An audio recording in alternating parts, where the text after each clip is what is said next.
오늘 열왕기상 13장 11절 이후의 말씀과 또 본문 14장에는 4건의 죽음 이야기가 펼쳐집니다.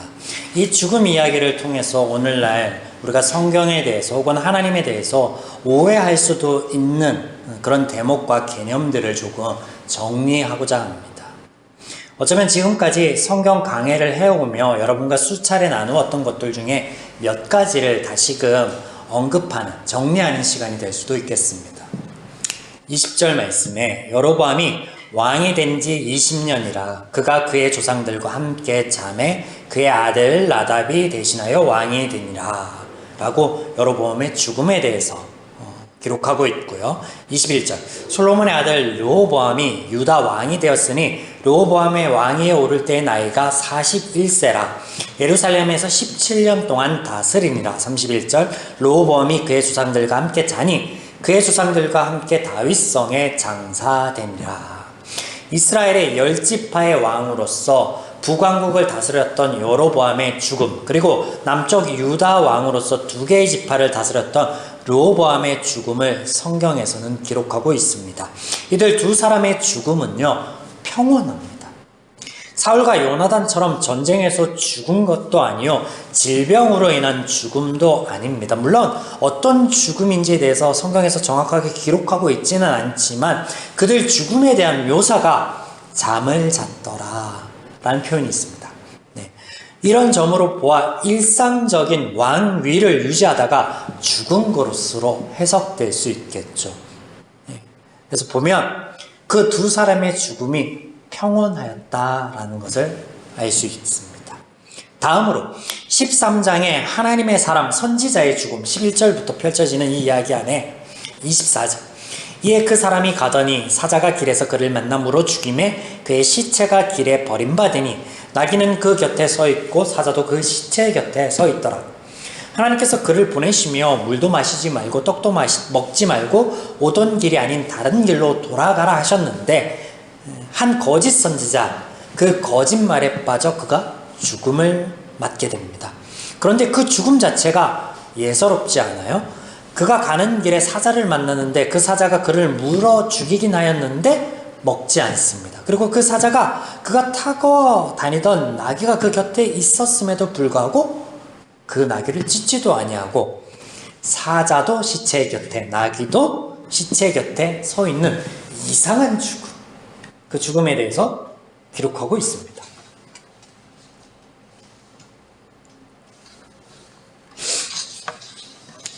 끝으로 살펴볼 죽음은 14장의 여로보암의 아들 아비야의 죽음입니다.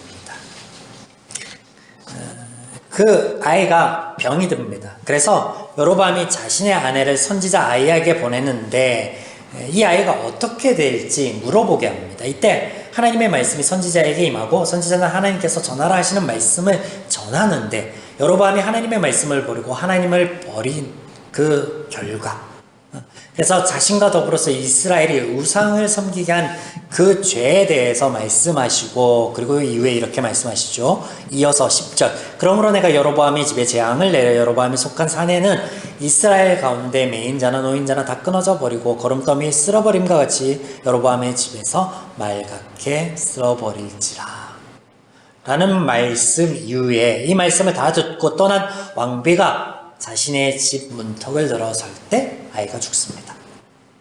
앞에 두 죽음, 여로보암과 르호보암의 죽음과는 아주 대조적입니다. 나머지 두 사람의 죽음이, 하나님의 사람의 죽음과 여로보암의 아들의 죽음은요, 이상한 죽음이에요. 이상한 죽음. 자, 이 두 죽음과 두 죽음의 비교, 그리고 이들 죽음에는 어떤 연관관계가 있고 이상하다라고 여겨지는 것에는 어떻게 해석을 해야 되는지 우리가 먼저 이것을 들어가기 전에, 해석하기 전에 잊지 말고 기억해야 될 것, 염두에 두어야 될 것, 해석의 옳은 잣대가 되어야 될 것에 대해서 먼저 여러분께 언급해 드리겠습니다. 성경 전체에서 계시하여 주는 변하지 않는 진리가 몇몇 가지가 있습니다. 근데 그 중에 한 가지, 은혜라는 값없이 주시는 하나님의 사랑, 이 은혜라는 것을 우리가 먼저 기억해야 되겠는데요. 이 값없이 주시는 하나님의 사랑, 이 절정에 뭐가 있냐면 십자가가 있고 그 십자가는요 구원으로 이어집니다. 그래서 자신의 생명조차도 아낌없이 주시는 이 사랑, 이 은혜는 변하지 않는다. 변하지 않는다. 그는 시대가 지나도 어떤 사람이 하나님 앞에 서든 넌 변하지 않는다는 거예요. 이 한 가지. 또 죄인, 죄에 대해서 하나님은 모든 사람이 죄인이다 라고 선포하였는데, 그러면 적어도 죄와 죄인은 하나님의 것과 정반대라는 개념의 정도는 우리가 가지고 있어야 되는데, 자, 하나님의 마음과 원리, 하나님의 말씀과는 선천적으로 반하는 것, 이게 죄고 죄인이다라는 것. 그런데 하나님이 모든 사람이 죄인이다라고 박바가 말씀하신 것. 네, 그래서 적어도 하나님의 이 은혜의 절정, 십자가의 구원 사건 이전에는 하나님의 말씀과 하나님의 마음과 하나님의 원리와는 반할 수밖에 없는, 모든 사람이 그 반하는 모습이었을 수밖에 없다라는 것. 그래서 하나님의 은혜가 변하지 않는다는 것, 하나님이 죄인이다라고 선포한 그 죄인이 십자가 이전에는 모두 죄인이다라는 것, 그리고 그 죄인이 어떠한가에 대해서 우리가 이 머릿속에 가지고 이 진리를 가지고 오늘의 이 성경 말씀을 해석해 볼 텐데, 해석해 보다 보면 왜? 라는 질문을 던질 수밖에 없어요. 이것을 풀어가야 하겠죠. 자, 이미 지난주 짧게 살펴보았지만 13장의 하나님의 사람 선지자의 죽음에 대해서 다시 한번 상고해 볼 텐데요. 자, 은혜의 하나님, 이 개념 안에 한 번 더 이 말씀을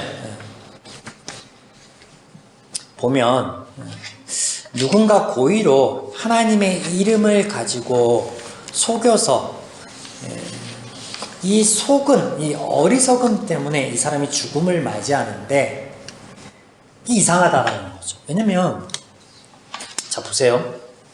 그가 하나님의 말씀을 지키지 않고자 하는 게 아니에요. 누군가 고의로 속여서 어리석음 때문에 속은 것 뿐이에요. 단 한 번 속았어요. 근데 죽음을 맞이했습니다. 하나님이 그가 말씀을 지키지 않아서 죽음을 주셨다라고 보기에는 석연치 않아요. 왜냐면 하나님의 은혜의 개념 안에서 이게 석연치 않단 말이에요. 사자를 보내어서 사자로 하여금 물려죽게 하였다? 여러분, 한 번의 실수, 속임당한, 한 번의 하나님의 말씀을 어긴 것 때문에 온 결과라고 보기에는 이 사건 속에 은혜가 없어요.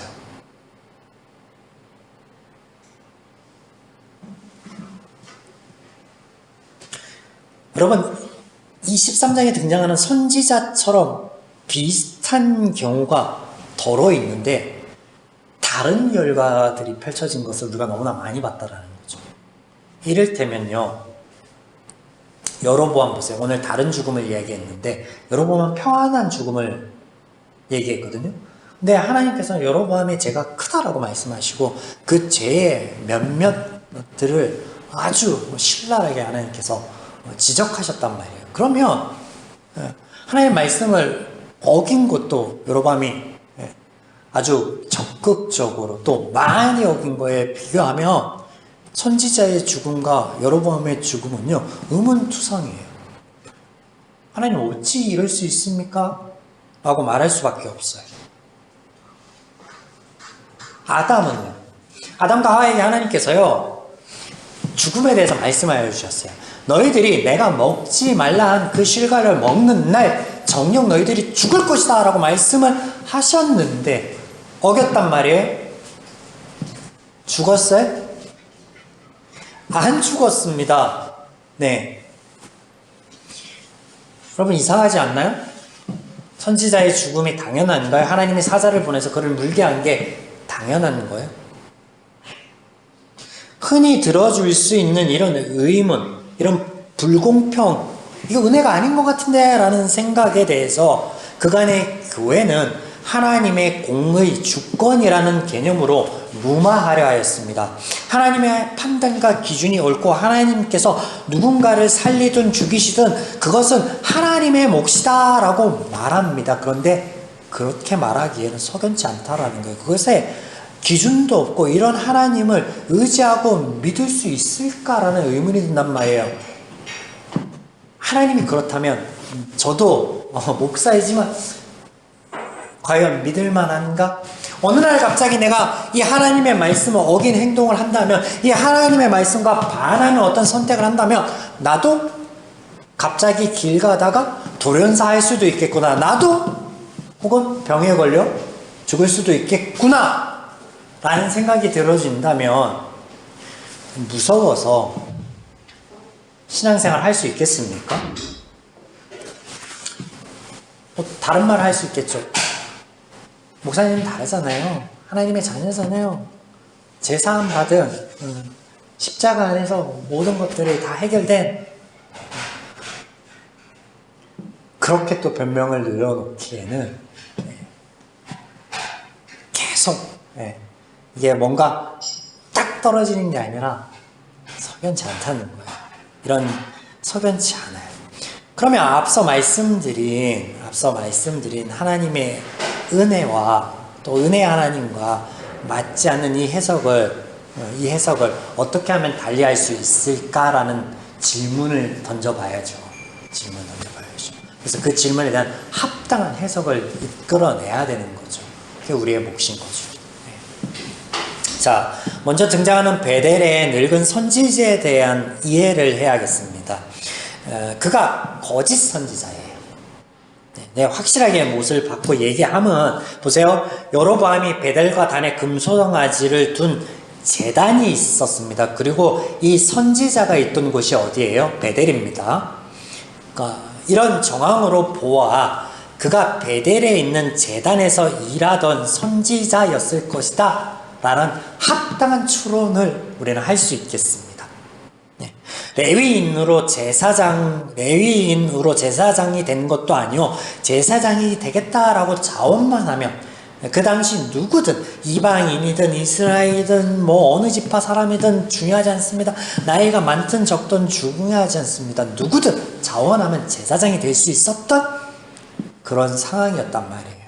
지금 이 베델과 단에서, 여로보암의 지정 안에서.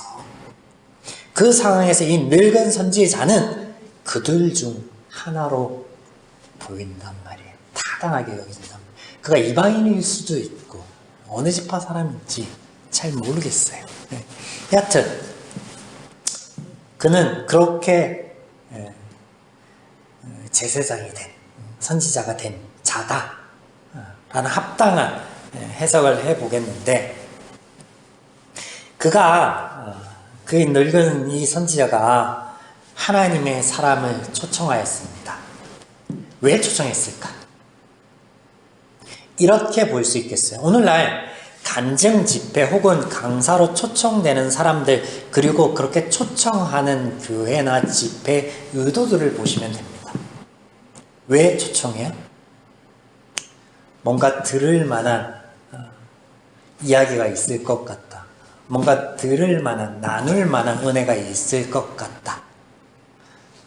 왜 하나님의 사람을 초청했어요? 이 선지자는 자의로 제사장이 되고 선지자가 되었어요. 그런데 그에게 어떤 신적 어떤 뭐 계시나 뭐 능력이나 뭐 혹은 이런 것들이 있을 법하지 않습니다. 그러니까 경험해 보고 싶고 나눠보고 싶고, 그래서 초청하고자 하는 거예요. 들어보고자 하는 거예요. 그도 아니면 그가 우리나라에 대해서, 우리 왕에 대해서, 그리고 내가 업으로 삼고 있는 이 제단에 대해서 아주 불길한 예언을 했는데 왕 대신 내가 그를 좀 해하면 어떨까? 그래서 좀 상을 받으면 어떨까? 라는 마음일 수도 있겠죠.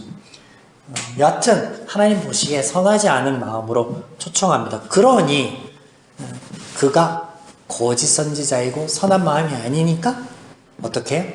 그 사람을 초청함에 있어서 불의한 방법을 쓰는 거예요. 그래서 18절 13장 18절 그가 그 사람에게 이르되 나도 그대와 같은 선지자라. 천사가 여호와의 말씀으로 내게 이르기를 그를 내 집으로 데리고 돌아가서 그에게 떡을 먹이고 물을 마시게 하라 하였으니 이렇게 얘기하는 거예요. 그러니까 이는 그 사람을 속임이라. 하나님이 이렇게 말한 적도 없고 말씀하신 적도 없고 사기꾼이라는 거예요. 이 사람은 사기꾼이라. 거짓 선지자니까 거짓이 그 입에서 나올 수밖에 없죠. 이 사기꾼이 하나님의 사람의 죽음을 보고 해석한 내용이 등장합니다. 사기꾼이 해석한 내용이 등장한다고요, 여러분. 이게 몇 절이에요? 26절, 13장 26절. 그 사람을 길에서 데리고 돌아간 선지자가 듣고 말하되 이는 여호와의 말씀을 어긴 하나님의 사람이로다. 여호와께서 그에게 하신 말씀과 같이 여호와께서 그를 사자에게 넘기심에 사자가 그를 찢어 죽였도다 하고, 하나님과는 전혀 무관한 관계가 없는 사기꾼의 해석이에요. 맞는 말도 있죠. 하나님의 말씀을 지키지 않았다, 듣지 않았다 라는 맞는 말도 있어요. 그런데 이 사람 거짓 선지자의 해석을 우리가 정당하게 하나님의 뜻인 것처럼 하나님의 의도인 것처럼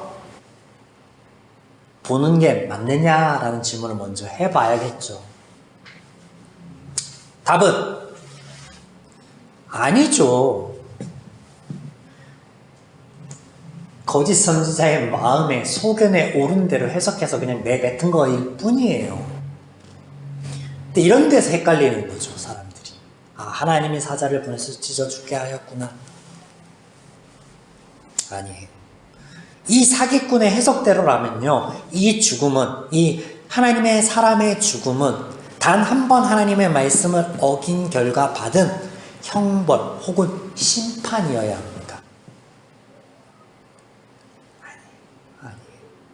하나님은요, 죄인을 심판하는 사람이 아니라, 죄인을 심판하시는 분이 아니라 죄인을 구원하시는 은혜 하나님이시라고. 이게 성경 전체에서 보여주시는 하나님의 옳은 모습이라는 거예요. 근데 그 옳은 모습에 지금 반하는 모습을 보이는데, 이 반하는 모습은요, 거짓 선지자, 하나님과는 전혀 무관한 속임수가 난무한 그 자의 입에서 나온 헛소리였다라는 거예요. 하나님께서는 저를요, 이 하나님의 사람을 유다에서 베델로 보내면서 하나님의 말씀을 전한 그것 때문에 죽음의 위협 앞에 놓일 것이라는 것을 아셨기에 그에게 말씀하시기를 마시지도 말고 먹지도 말고 오던 길이 아닌 다른 길로 즉시 가라 하셨는데, 이 말씀을 듣지 못하고 지키지 못한 결과가 그에게 임한 거예요. 그게 죽음인 거예요. 그가 사자에게 죽임을 당하지 않았다라고 한번 가정해 봅시다. 그러면 지체하였어요. 그가 즉시 가지 못하였어요. 베델에 머물러 있었단 말이에요. 체류하였던 시간이 있었단 말이에요. 그러면 그 시간 안에 가던 길에서 여로보암의 군대에게 잡힐 수 있을 가능성이 클 것이라 여겨집니다. 그러면 여로보암의 군대가 그를 잡았을 때 어떻게 그는 죽음을 맞이하게 될까요? 더 끔찍하고 더 잔혹하고 그렇게 죽지 않았겠습니까? 고문당하다 죽을 수도 있고, 혹은 죽기까지 아주 비참한 생활을 하다가 죽을 수도 있고, 어찌 보면요, 사자에 물려 죽은 게 아주 깔끔한 죽음일 수 있습니다. 그런 이야기를 하는 게 아니에요. 하나님이 결국 뭘 말씀하시냐면요, 하나님이 심판 이런 게 아니라 자신의 선택의 결과라는, 하나님의 말씀처럼 너가 내 말을 지키지 않으면 그 간 것 때문에, 전한 말 때문에 죽음을 당할 수도 있어.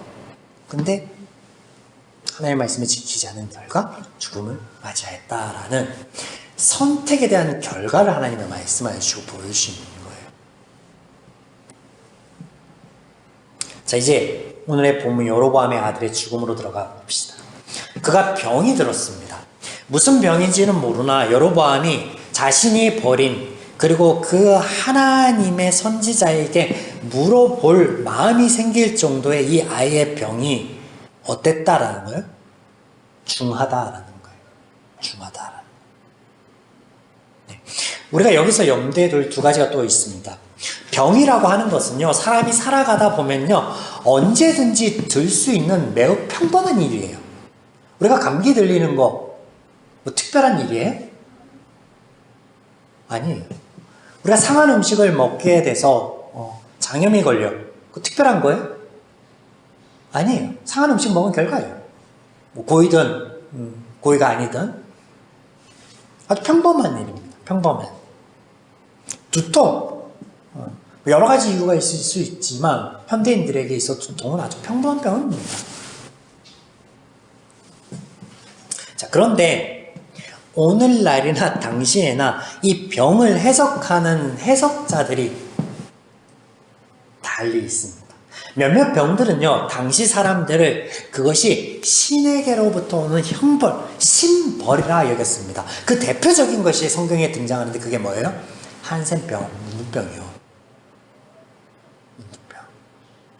그래서 이런 병들을 걸린, 이런 중한 병들이 걸린 사람들의 반응이 뭐냐면, 이게 신에게 의해서 걸린 병, 그러니까 신벌이니까 누구를 찾아요? 신간을 찾는 거예요. 도움을 구하고자, 이후에 어떻게 될 건지 알고자 해서 자연스러운 일이 일어나는데, 너무나 재미있는 것은 여로보암이요, 다른 신간, 다른 신도 아닌 하나님을 찾았다는 거예요. 어떻게? 자신을 세워주고 자신에게 위하여 선한 길과 복된 길이 무엇인지 알려주신 그 하나님과 그 하나님의 말씀을 버려버린 다름 아닌 그 하나님을 찾았다는 거예요. 여러 신도 있고, 하물며 그가 가까이에 베델과 단에 세운 신상도 있고 제사장이 있는데 거기로 가지 않았어요. 왜 안 갔겠어요? 이유는 아주 간단합니다. 그가 만든 거니까 그가 아는 거예요. 그게 뭐라고? 가짜라고. 베델과 단에 있는 건 가짜라고 아는 거예요. 그는 진리에 대해서 알아요. 그러니 자신의 경험에 의해서 본 바, 암몬의 밀곰이고 뭐 아스타롯이고 뭐고 이런 거 모르겠고, 여호와는 진짜다. 알 수 있을 것 같다. 도움을 구할 수도 있을 것 같다. 라는 판단이 이어지니까 하나님께 가는데, 근데 더욱 재밌는 것은요, 진리를 아는 자가 그 진리를 구하러 가면서 거짓을 가지고 가는 거예요. 숨겨가요. 자신이 가진 왕권을 위하여 그가 아내를 변장시켜 몰래 선지자에게 보낸다라는 것. 베델과 단으로 아닌 여호와께 보내는 거에 대해서 백성들이 알게 되면 뭐라 생각하겠어요? 베델과 단은 왜 안 가지? 여호와께 가지? 변장시키는 이유가 숨기는 거예요. 여호와에 대한, 진실에 대한 숨김이 그 안에 있다는 거죠. 자신을 세우고 자신을 왕이 세우고 또 지금까지 이스라엘과 함께 하신 그 하나님을 숨기고 우상을 세움과 같이 지금 변장하여서 가는데, 이런 그에게 하나님의 말씀이 선포되는데 어떤 말씀이 선포되겠어요? 그 낱낱을 까발리는 진리가 선포되는 거예요. 이런 게 성경이 재밌는 거예요, 여러분. 하나님과 선지자 아히야 앞에 숨기고 속이고자 한 그 모습을 까발리는데, 4절, 여로보암의 아내가 그대로 하여 일어나, 변장하여 간 거죠. 아이의 집에 이르니 아히야가 눈이 어두워 보이지 않더라. 왜냐면 나이가 많아서. 그러니까 여호와께서 아히야에게 이르시되 여로보암의 아내가 자기 아들의 병을 들렸으므로 내게 물으러 오는데 너는 이러이러하게 대답하라. 그가 들어올 때 다른 사람인 채 할 거다. 그 여인이 문으로 들어올 때 아히야가 그 발소리를 듣고 말하여 여로보암의 아내에게 들어오라. 내가 어찌하여 다른 사람인 채 하느냐? 본 모습을 까발립니다. 왜 다른 사람인 채 하느냐? 여로보암의 아내여 왕비여 들어오라. 마찬가지 이제 이후에 선포되는 하나님의 말씀이요 이 진리에 관한 건데 여로보암이 숨기고자 한 것 거짓으로 한 것에 대한 실체와 진리를 선포합니다. 이것을 요약하자면 이렇습니다. 백성들이 아닌 하나님께서 그를 왕으로 세웠다는 것, 또 여로보암은 그런 하나님을 버리고 백성들에게 숨기고자 우상을 만들어 대체했다라는 것, 이 점에 대해서 하나님이 진리를 선포하시고 그러므로 그 선택의 결과가 어찌할지에 대해서 그 선택의 결과에 대해서 남김없이 진리를 선포하여 주십니다. 그리고 잊지 않고 아이가 어떻게 될지 궁금해했던 여로보암에게 병 걸렸으니까 아이가 병으로 인해서 죽을 것이다 라고 말씀하여 주시죠. 그리고 하나님께서 말씀하신 것처럼 아주 정확하게 네가 그 성읍의 발걸음이 닿을 때 아이가 죽게 될 것이다 한 말씀처럼 그 말씀대로 어떻게? 아이가 죽습니다. 이 아이의 죽음이 여러분 형벌이나 심판인가요? 아니요. 병으로 죽었습니다. 하나님이요 여로보암이나 여로보암의 아들이 이 아이의 죄 때문에 형벌하겠다 심판하겠다 하신 말씀이 아니라 이 14장에 펼쳐진 이 말씀이 무슨 말씀이라고? 거짓을 숨기고자 하는 그 죄인의 실상을 밝혀주시고 진리가 무엇인지에 대해서 앞으로 일어날 그 죄의 결과에 대해서 선포하여 주신 하나님의 계시의 말씀이었다라는 거예요. 이 아이는 중병에 걸렸고 그 걸린 병으로 인하여 죽었을 뿐입니다. 조금 더 살펴볼 부분이 있어 말씀 이어가겠습니다. 하나님께서 이 가정에서 다윗의 이야기를 하십니다. 마치 그가 의인, 선인인 것처럼 말씀하십니다. 그런데 우리가 이미 살펴본 바 그는 결코 의인이나 선인이 아니고 하나님의 마음에 합한 자가 아닙니다. 또한 모든 사람이 죄인이다라고 하신 하나님의 말씀대로라면 하나님의 마음에 합한 자가 있으면 돼요, 안 돼요? 죄인은 하나님의 마음과 합해질 수가 없어요. 하나님과는 물과 기름의 존재요, 성격이란 말이에요. 만약에요, 이 다윗이 하나님의 마음에 합한 자라면요, 하나님께서 하신 말씀 자체가 흔들리고요, 창세기에 하나님이 다른 말씀을 하여야 돼요. 죄인 중에 더러 선한 자가 있을 수도 있다라고, 모든 사람이 죄인이다라고가 아니라 말도 안 되는 소리죠. 그렇게 해석하는 것 자체가 말도 안 되는 소리예요. 하나님이 다른 말씀하시면 해석이 필요한데, 자 보세요. 다윗은 그저 그의 삶 속에서 하나님을 의지할 수밖에 없는 상황이었고, 그래서 하나님에게 기댄 것뿐인데 하나님께서는 어떻게? 그를 높여주신다라는, 이게 핵심이에요.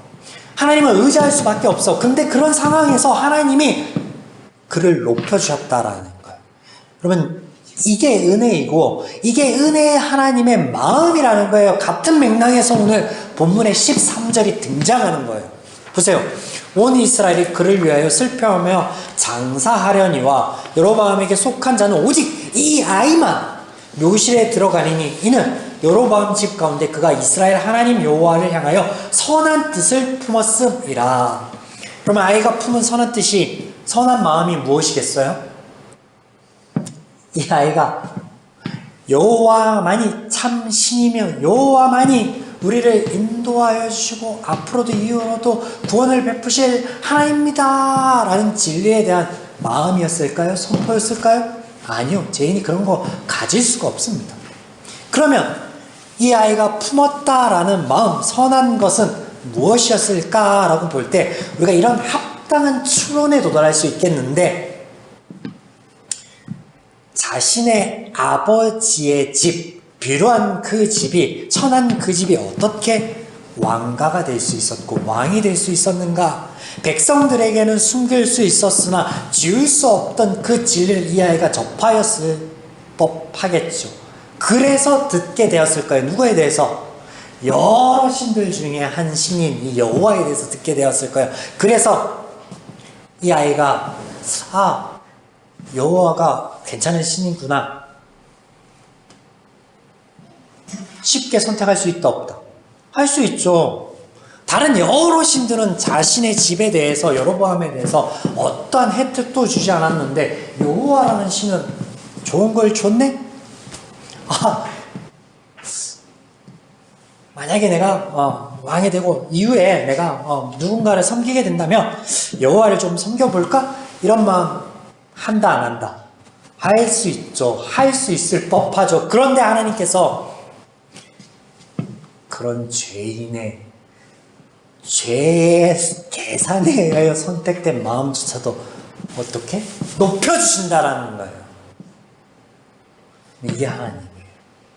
한 번의 실수 때문에 누군가를 죽이고 아버지의 죄 때문에 누군가를 죽이고 여로보암 때 죄 때문에 아들이 죽고 단 한 번의 실책 때문에 하나님의 사람 선지자를 죽이고 이런 하나님이 아니라 죄인의 몸부림 속에서 그럴 수밖에 없어서 하나님은 선택하는 것조차도 하나님이 기뻐하시고 그를 세우고 그 때문에 높이고 그 가정을 돌아보실 법한 은혜 하나님이라는 거예요.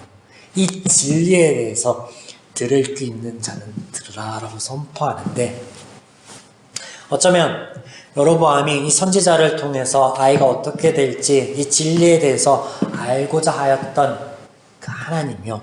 이런 정황과 사람들을 통해서 오늘날 우리에게 알려주시는 거예요.